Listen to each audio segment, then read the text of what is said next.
Okay, guys. Okay, so now we're going to chapter 2, part 2. This starts with the verb estar. Estar means to be. When you are using the verb estar, you're talking about temporary feelings or location.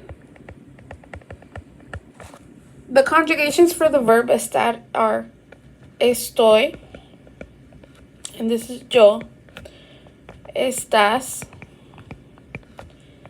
está, estamos, están. And this is tú, él, ella, usted, nosotros,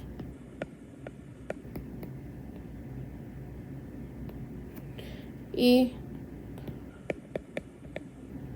ustedes. Sorry.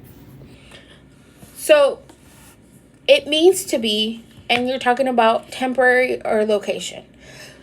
So this is one of the first, as you can see here, this is one of the first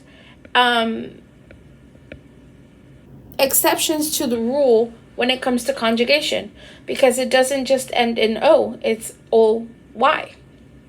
Estás, está, estamos, están are all the same for the regular endings. Just estoy is irregular. So when you are saying yo estoy bien, you know how people can ask you, hola, ¿cómo estás? Estoy bien. Estoy bien. This means I'm doing okay. This means I'm doing okay right now. If I go outside and stub my toe, I'm gonna be in a bad mood. So I would be estoy mal. This is temporary and can change very easily. This is why I mean by temporary. Feelings that aren't gonna last forever. Or location. Estoy en la oficina. Location, where I'm located. In the office. So, estar is different from ser. Ser means to be, but it means permanent. And the conjugations are soy, eres, es, somos, son. You don't need to learn this just yet. You just know soy, which means I am. Right? And this is permanent because you learned it in chapter 1 when you're using traits, permanent traits about you. Like, yo soy responsable.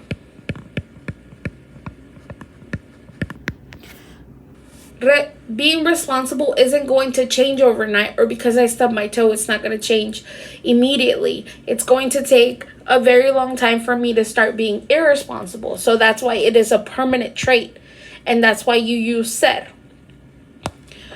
So the difference between estar and ser is estar is temporary, and it talks about location.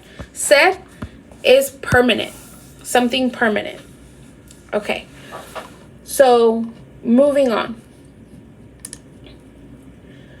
The next section is asking you to make questions. So, what are the normal question words?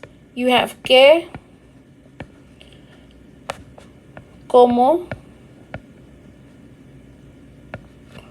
and when they are in question form, you add the accents.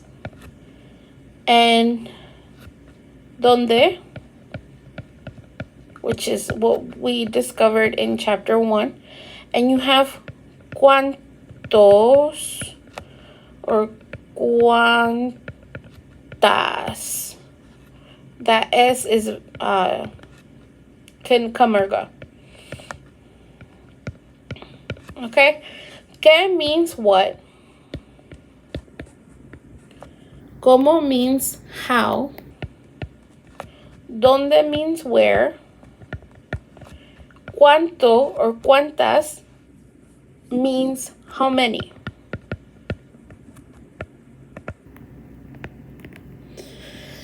So, I can ask, ¿cuántos estudiantes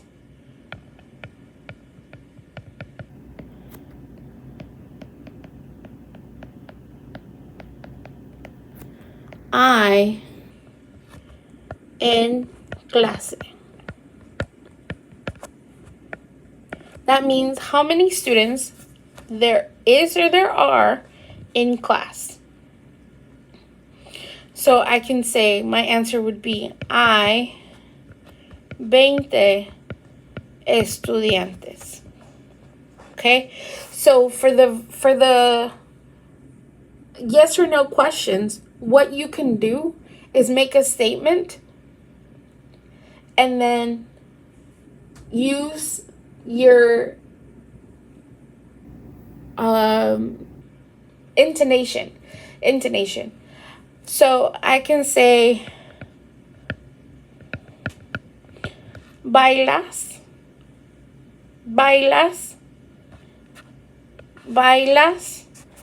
That is asking a question. Do you dance? Bailas? Or, and this is a yes or no question, so you can say sí bailo, no bailo. Or you can change and put the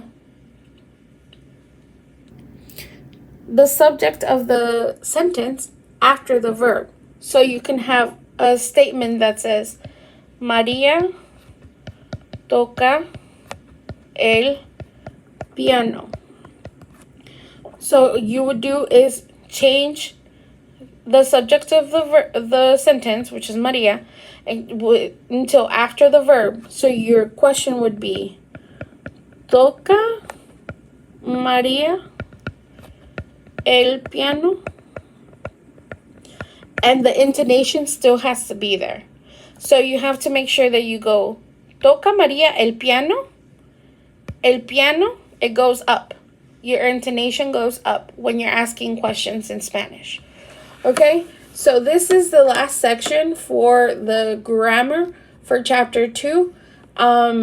If you have any questions, please make sure that you email me, and I will be seeing you in chapter 3.